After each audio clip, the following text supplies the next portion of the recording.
যা।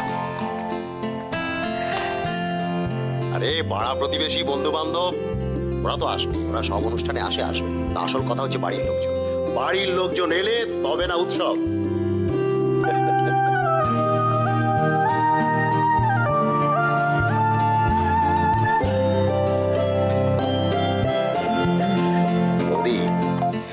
অপলারা এলো কি এলো না সেসব নিয়ে আমার কোনো মাথা ব্যথা নেই। আমি খুব ভালো করে জানি তুমি আসতে পারবে না, ভীষণ ব্যস্ত মানুষ তো, ভীষণ ব্যস্ত, আসতে পারো না জানি। আমার কাছে কথা হচ্ছে রাশি এবং উজ্জ্বল, ওরা এলেই আমি খুশি। মিনুরা তো বোধহয় আসতে পারবে না। কেন আসতে পারবে না? প্রদীপ তো অফিসের কাছে বাইরে যাবে, বুঝলি, ওদিকে মেয়েটার পরীক্ষা। মিনু অবশ্য বললো যে চেষ্টা করবে, তবে ধরে এনে আসতে পারবে না। দেখেছো, এই না মাঝখান থেকে গন্ডগোল পাকিয়ে। মানে মিনুটা মানে ও যেন একাই মেয়ে মানুষ করছে, আমাদের যেন আর ছেলে মেয়ে হয়। কি করে বলো তো, বেশি শোন ওদের দূরত্বটা তো কম নয়। ও বুঝলাম দূরত্ব কম নয়, কিন্তু আমি যেটা চাইছিলাম সবাইকে এক জায়গায় করে একটা আনন্দ অনুষ্ঠান, একটা জমজমিয়ে একটা খাওয়া দাওয়া হবে, উৎসব টাইপের হবে একটা। আমি বুঝলাম, কিন্তু তুই ইচ্ছে করলেই তো সবাইকে এক জায়গায় করতে পারবি না তো। একসঙ্গে থাকতে চায় না এমন মানুষও তো এখানে আছে।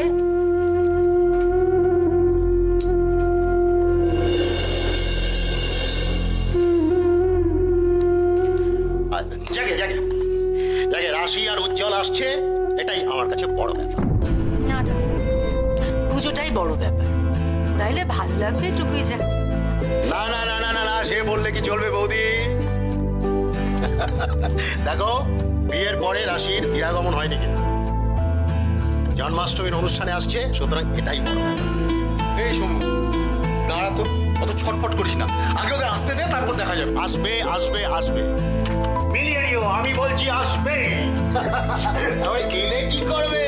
তুমি তো শ্বশুর মশাই, জামাইকে কি খাবে না খাবে সেটা ভাবো, ওগুলো প্ল্যান করো। রাশি কিন্তু এখন মুখার্জি বাড়ির মেয়ে নয়, হচ্ছে রায় বাড়ির বউ। রায়বাড়ির বউ বলি তো চিন্তা, দিলে আবার থাকতে পারবে কিনা দেখো। আটকে দেবো, বলবো 2 দিন থেকে জায়গা নেই, এখন যাবি না, ভেচকা আটকে দেবো। তবে কি জানো বৌদি, তোমার মেয়ে শ্বশুর বাড়িতে যে সুখে আছে, আমাদের গ্রামের বাড়িতেও রাত কাটাতে পারবে কিনা এখন এটাই হচ্ছে কথা। যাই হোক, রাধা মাধবের কাছে প্রার্থনা করি ও যেন সুখে থাকে।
তোদের বাড়িতে নাকি জন্মাষ্টমী পুজো হয়? জানো, আমাদের বাড়িতেও পুজো হতো। আমার বাবা নিজে পাড়ার সব লোকেদের প্রসাদ খাওয়াতো। কেন জানো? আমরা 3 বোন ছিলাম, আর জন্মাষ্টমীর দিন আমার একটা ভাই হয়। বাবা মার ধারণা ছিল বাড়িতে কৃষ্ণ এসেছে। বাবা আদর করে ওর নাম রেখেছিল গোপাল। গ্রামের লোকেরা ওকে নিয়ে খুব মাতামাতি করত। জানো নতুন বৌদি, গ্রামে কেউ কোনো ভালো কাজে গেলে আমাদের বাড়িতে এসে আগে আমার ভাইকে কোলে নিত। ওদের ধারণা ছিল যে গোপালকে কোলে নিলে ওরা যে কাজে যাবে সেই কাজেই সফল হবে। কিন্তু হঠাৎ একদিন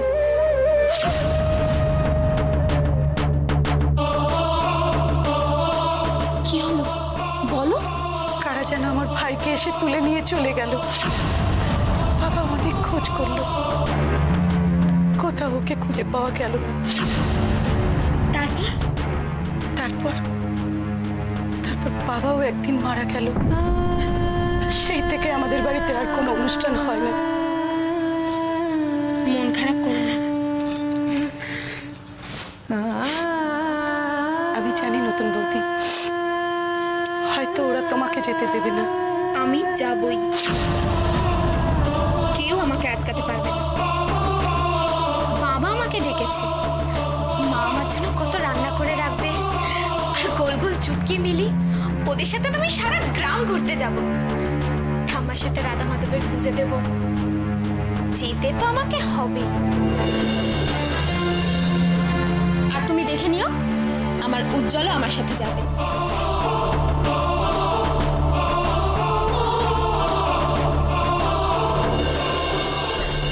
শোনো, আমার জন্য 1 কাপ কফি নিয়ে এসো যাও।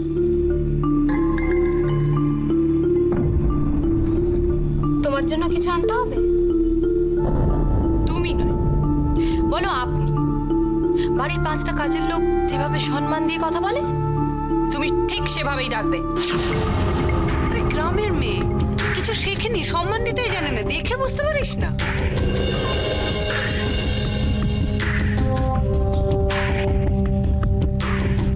আমি তো বুঝতে পেরেছি মাসিমণি, কিন্তু ছোটদা সে তো বুঝলো না। অশ্মি সব বুঝে, কেন বুঝবে না? কিন্তু এইটা ওর জন্য একটা বিজনেস ডিল।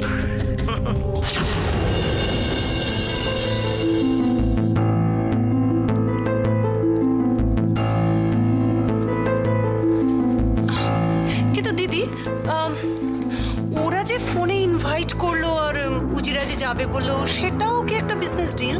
পৃথা, উজি এখন বড় হয়েছে, নিজের ভালো মন্দ খুব ভালো করে বোঝে। তো এই ডিসিশনটা তুমি ওকে নিতে দাও, ওকে? কিন্তু দিদি দিদি বলছিলাম কি যে তোমার বাড়িতে কোনো ডিসিশন নিতে গেলে তো তোমার পারমিশন লাগে। কিন্তু মম, ছোটদা যদি তার শ্বশুর বাড়িতে যেতে চায়, তুমি পারমিশন দেবে? শ্বশুর বাড়ি নামটা যেন প্রথম শুনলাম। পরমর একটা শ্বশুর বাড়ি আছে, আমি জানতাম এখন উজির ওর শ্বশুর বাড়ি।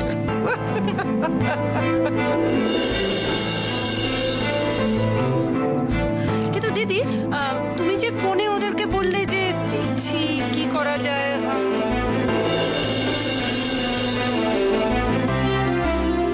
পৃথা, আমি বলেছি দেখছি কি করা যায়, যাবো তো আমি বলিনি।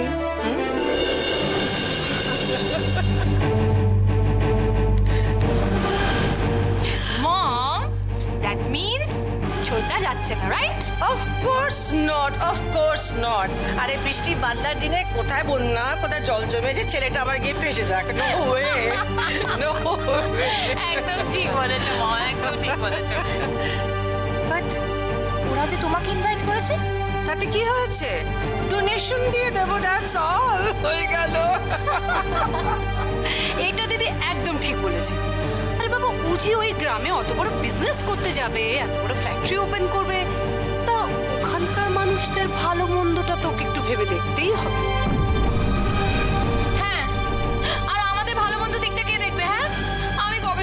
বলছি আমরা সবাই মিলে একটা আউটিং এ যাবো, আর কথা কেউ শুনছেই না। যাবে যাবে, তোমরা সবাই যাবে, আমি সব ব্যবস্থা করে দেবো, তোমরা সবাই বেড়াতে যাবে। রিয়েলি মা? Yes. তাহলে একেও নিয়ে যায় Rita? Yes, why not? Of course. In fact, রিটাদের সুন্দর একটা বাগান বাড়ি আছে, তোমরা সবাই ওইখানে যাও না কেন? Yeah, that's a good idea. না, আমি বিক্রমপুরেই যাব।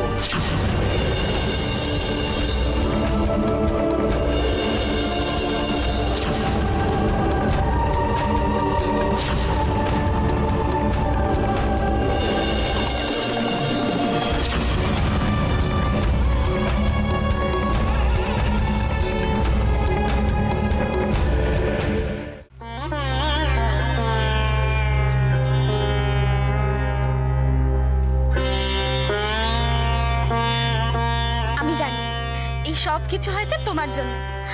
আমি তো স্বপ্নেই ভাবতে পারিনি আমি কখনো বাড়িতে যেতে পারবো, কিন্তু তোমার ইচ্ছে হয়েছে, তুমি চেয়েছো, তাই আমি এই জন্মাষ্টমীতে ও বাড়িতে যেতে পারবো।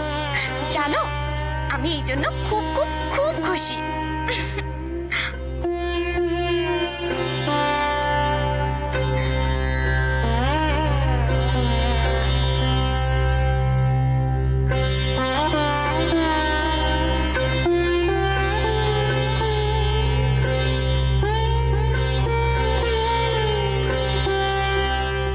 আচ্ছা, উজ্জ্বল এরকম কেন? আমার উপর প্রতিশোধ নেওয়ার জন্য ও ছোটকাকে ওভাবে অপমান করলো, আবার সবার বারণ করা সত্ত্বেও আমাকে নিয়ে বিক্রমপুরে যেতে রাজি হলো।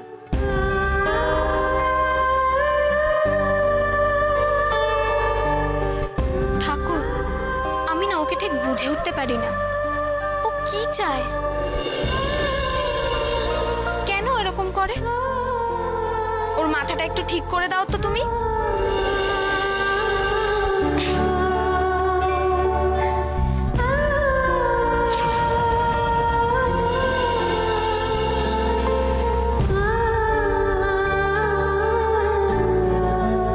কিছু বলবে?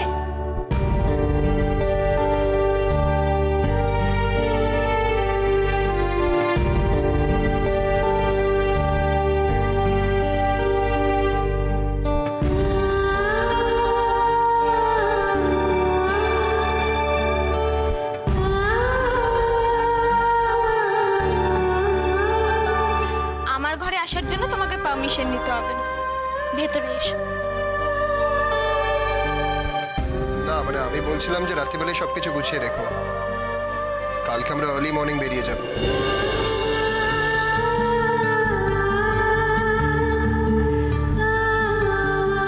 বলছিলাম কি, ওই বাড়িতে কি কটা দিন থাকবো? আগে যাই, তারপরে দেখবো। শোনো, থ্যাংক ইউ।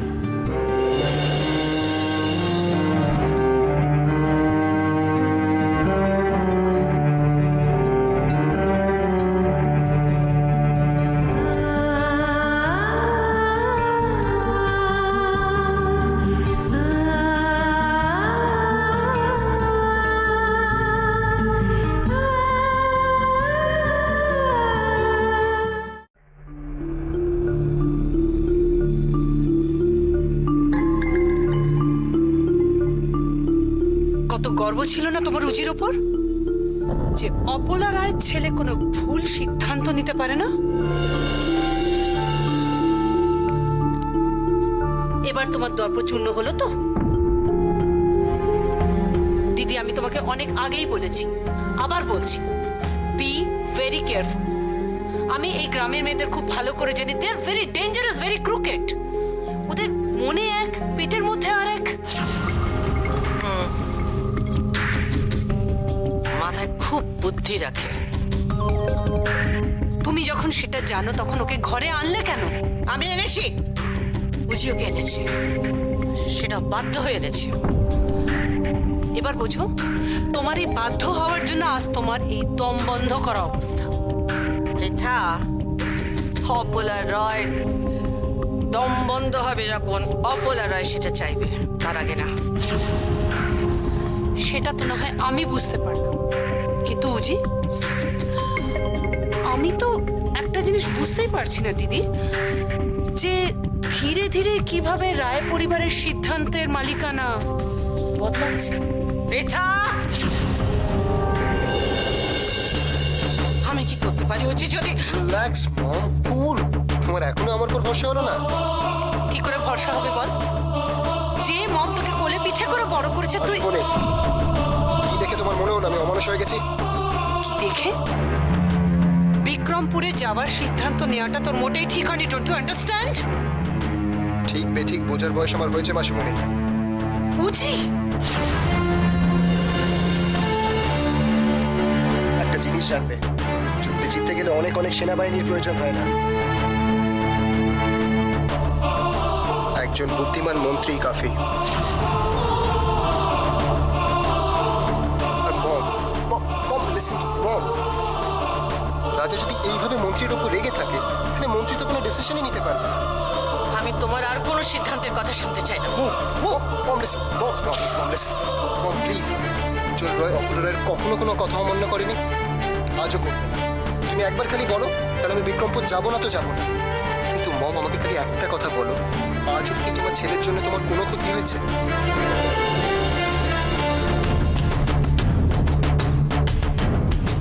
হয়নি তো, আজকেও হবে না।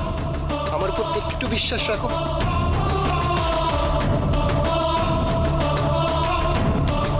আমি বিক্রমপুর যাচ্ছি শুধু একটু লুকোচুরি খেলা খেলতে।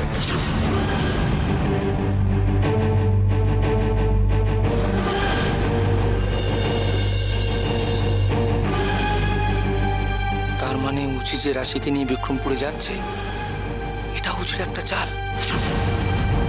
এতে রাশির কোনো বিপদ হবে না তো?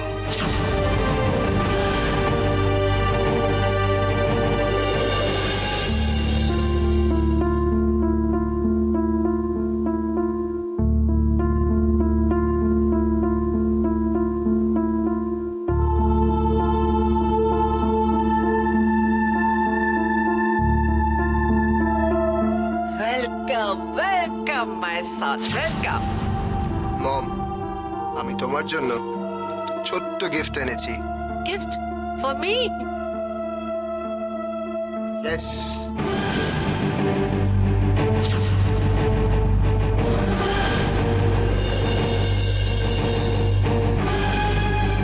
আমি তোমার জন্য রাশিকে এনেছি।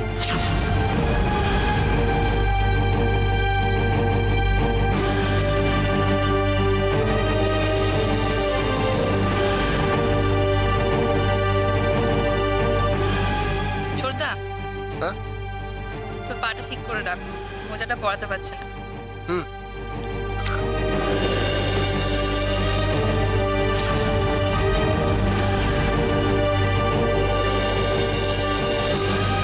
আমি কবে থেকে বলছি আমরা সবাই মিলে একটা আউটিং এ যাবো, আমার কথা কেউ শুনছেই না। যাবে যাবে, তোমরা সবাই যাবে। ইনফ্যাক্ট রিটাদের সুন্দর একটা বাগান বাড়ি আছে, তোমরা সবাই ওইখানে যাও না কেন? That's a good idea. না, আমি বিক্রমপুরেই যাব।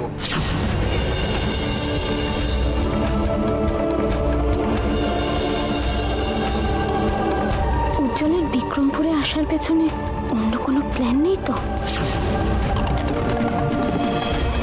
এত সহজে সবকিছু মেনে নিল, তাও আবার বাড়ির মতে? আমি তো কিছু ভাবতেই পারছি না।